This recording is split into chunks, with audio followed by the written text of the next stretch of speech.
Assalamu alaikum friends. I hope you're all doing great.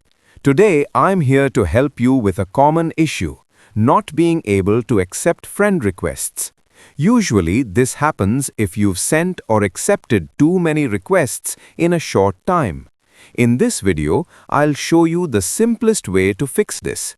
Before we dive in, if you haven't subscribed to my channel yet, please hit that subscribe button. And if you're watching on Facebook, don't forget to follow my page.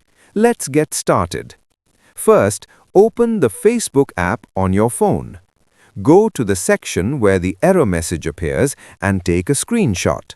Now, tap on the three-line menu, top or bottom right. Scroll down and tap on Help and Support. From the drop-down, select Report a Problem.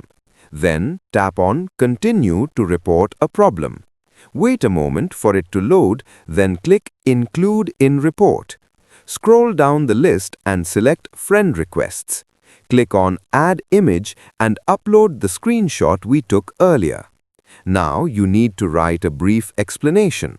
I've provided the text in the description box below, just copy and paste it here. Finally, tap the Send Report icon at the top right.